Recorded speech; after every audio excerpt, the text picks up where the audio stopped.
Como está a disputa pelo governo de São Paulo? O interior deve definir as eleições no maior estado da federação ou o cenário se equipara, por exemplo, à capital e à região metropolitana?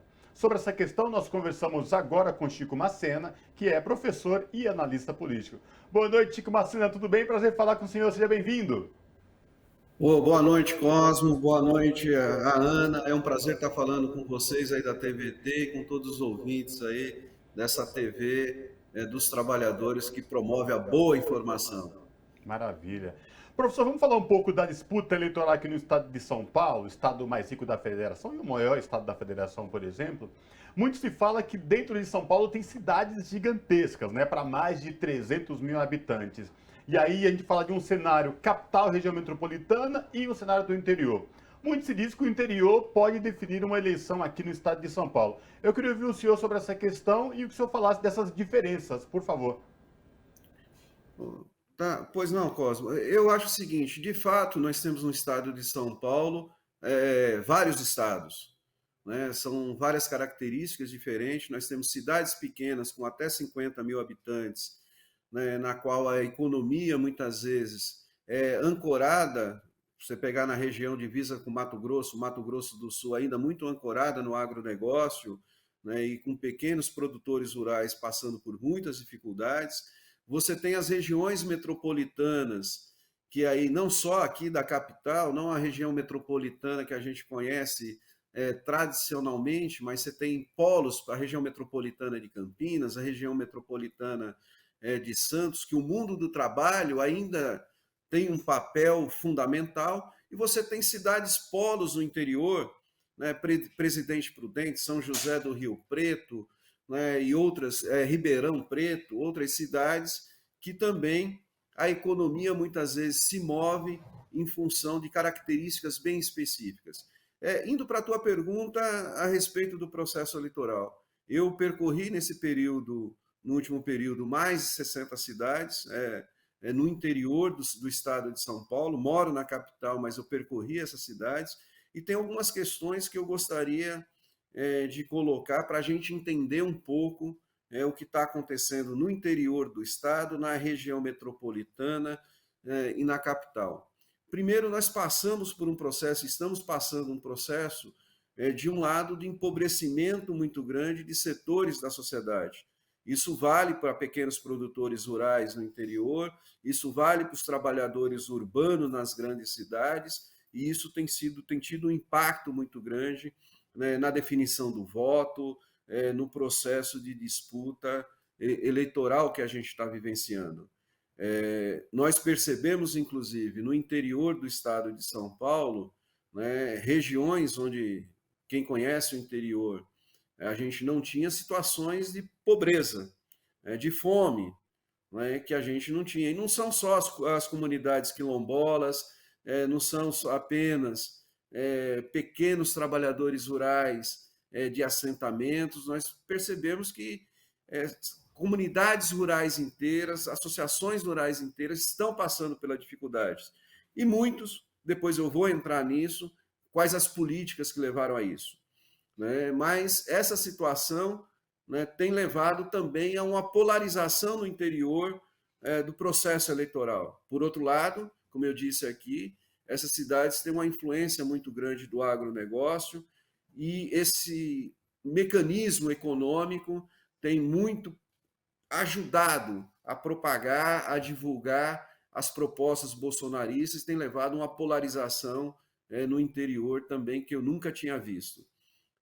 O interior de São Paulo sempre foi, a gente falava, o caipira nosso, né? O interior é um povo amigável, muito mais amigável, né, do que outras regiões do país, e o que a gente sente lá, né, é um acirramento religioso, é um acirramento de propostas, é um tratamento, inclusive, muito agressivo desses setores da direita que estão organizados, e pela primeira vez eu vejo um setor de direita militante, organizado e agressivo atuando nessas pequenas cidades, né, como a gente nunca viu.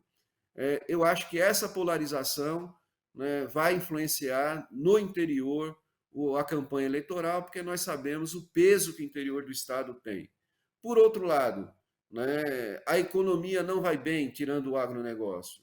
Né, a saúde e a educação não vai bem nessas cidades do interior. Nós temos visitado essas cidades, eu vou dar alguns exemplos para vocês. Há muito tempo que essas cidades do interior não têm, por exemplo, um atendimento de saúde adequado. A gente brinca que o hospital é a ambulância, né? É a ambulância que cada cidade tem para poder viajar 400, 500 quilômetros quando alguém precisa de um atendimento para um hospital regional, para um hospital mais próximo. Né? E isso está por conta da pandemia, por conta de tudo que a gente vivenciou, né? Da sobrecarga no sistema hospitalar, né? Esses hospitais regionais hoje não conseguem atender essa população.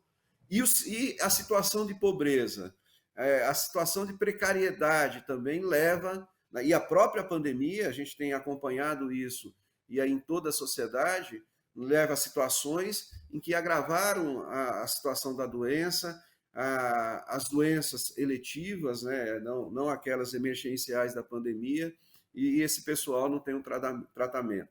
O custo de vida pegou lá como pegou aqui, na região, na capital e na região metropolitana. É Professor, o impressionante. senhor está colocando Oi? diversas questões, diversos problemas da sociedade aqui do estado de São Paulo, não só da capital paulista, a região metropolitana, dos interiores. O estado de São Paulo tem um orçamento de mais de 300 bilhões de reais, um grande orçamento. Então, quais seriam os pontos principais para se trabalhar para, de fato, combater esses prejuízos, essas dificuldades que a população vem passando, como o senhor bem colocou, no interior agora de uma forma diferente, especial? Não, você falou bem, Ana. Quer dizer, nós estamos com o estado mais rico da federação, nós temos mais de 40 bilhões de caixa, nós temos dinheiro e a população passa fome, nós temos dinheiro e não tem saúde, nós temos dinheiro e não tem educação. Né? E porque tem políticas que não foram desenvolvidas adequadamente. Eu vou dar um exemplo para você, por exemplo, do pequeno trabalhador rural. Acabaram com a política de compras governamentais, por exemplo. A capacidade do Estado de São Paulo de movimentar o pequeno trabalhador rural, fazendo compra para merenda escolar, compra para os equipamentos públicos do Estado, para os presídios, para assistência social, que foi desenvolvido, inclusive, no nosso governo federal pelo governo Lula, é fundamental para o interior do estado de São Paulo. Acabaram as políticas de crédito também para o pequeno trabalhador rural. E o custo, tanto o custo do diesel como o custo dos pedágios, tem aumentado muito o custo de cada cidade. Né? Vamos pensar uma coisa, tanto para escoar a mercadoria, quanto para poder acessar bens e serviços, as cidades muitas vezes dependem dessas cidades polos que eu coloquei e depende da circulação entre cidades ali. E isso está muito caro com o número de praça de pedágios, isso está muito caro, né, com o aumento de CMS que houve, inclusive, por parte do governo do estado em plena pandemia. Aumentou o ICMS do diesel, aumentou o ICMS da gasolina, aumentou o ICMS na pandemia de medicamentos, né? E aumentou o ICMS de produtos da cesta básica. Isso impacta diretamente não só quem consome, mas também esse pequeno trabalhador rural que fornece a alimentação para a mesa de todos os trabalhadores. Então, nós precisamos Por favor, continue. nós Conclui. precisamos de um governo, né, e de políticas, por exemplo, que diminua a carga tributária, né, para o pequeno, para a cesta básica, né, para um consumo adequado, né, de bens de primeira necessidade. E temos recurso para isso. Nós temos recurso, por exemplo, para desenvolver uma política de saúde no Estado, onde a gente leve hospital dias para todo o interior do estado de São Paulo, transformando as AMES. Nós temos recursos, mas isso não está sendo feito nesse momento. Né? Apenas está sendo distribuído verbas para prefeitos para fazerem recapeamentos, obras, estradas e sinais que são necessários no período eleitoral, como sempre. gastamos, eu gostaria de colocar isso, gastamos 780 milhões de reais ultimamente, nas últimas 2 semanas, para dar para as concessionárias de pedágio para não aumentar o preço no período eleitoral. A exemplo do que o Bolsonaro está fazendo, né, com o Auxílio Brasil, gastando dinheiro só no período eleitoral, isso está sendo feito também aqui no governo do Estado. Está zerando alguns produtos da cesta básica apenas no período eleitoral. E eu acho que a gente precisa de políticas públicas mais serenas.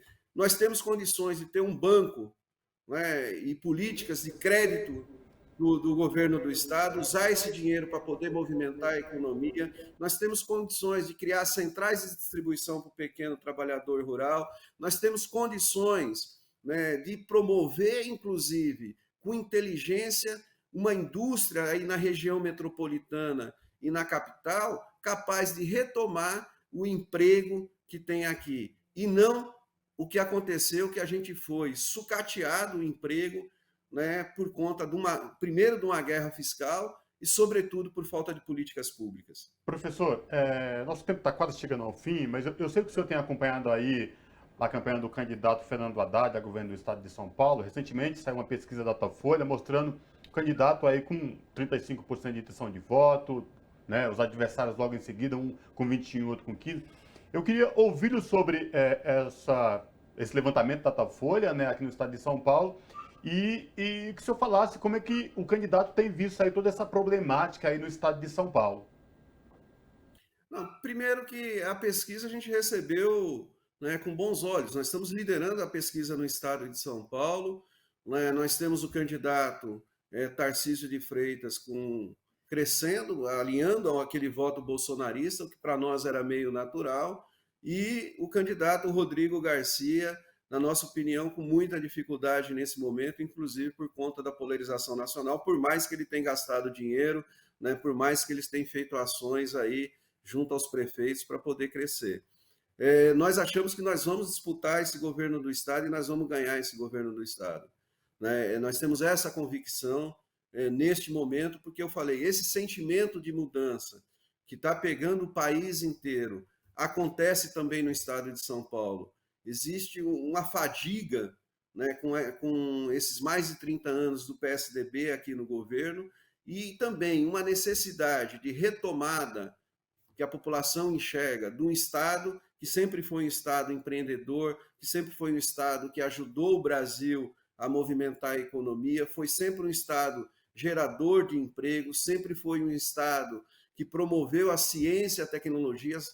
São Paulo sempre foi campeão no mundo, né, de patentes, de poder inovar, para poder desenvolver a ciência. Isso não está acontecendo mais, nem no país e nem no estado de São Paulo. E o Fernando Haddad tem propostas concretas para isso.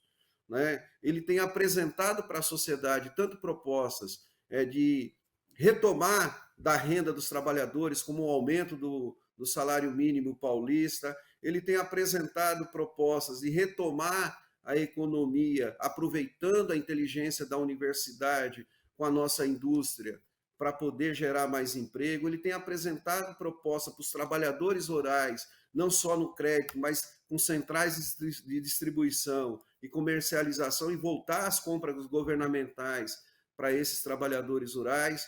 Né? Ele tem apresentado e ele tem know-how para falar da necessidade, inclusive, de ter um emprego de mais qualidade, transformando todas as escolas técnicas do Estado com o padrão dos institutos federais, que é hoje os mais premiados, e para poder preparar esse trabalhador para o mercado de trabalho com maior valor agregado. Então, na área da educação, né, ele tem autoridade para falar que vai retomar, inclusive, o ensino fundamental, ajudar os municípios no ensino fundamental para recuperar esse período da pandemia, porque hoje o estudante não sabe ler, não sabe matemática, e no período da pandemia nós não tivemos uma igualdade entre aqueles que tinham condições de tecnologia e os que não tinham. Então, isso está sendo muito... Eu estou falando tudo isso porque essas propostas estão sendo muito bem recebidas pela população do estado de São Paulo. E eu acho que essa perspectiva, né, de retomada de um estado que seja a ponta e que ajude o Brasil a caminhar para o desenvolvimento é que vai levar a gente a ganhar essas eleições. E o Fernando Haddad tem expressado essa política, tem expressado essa proposta.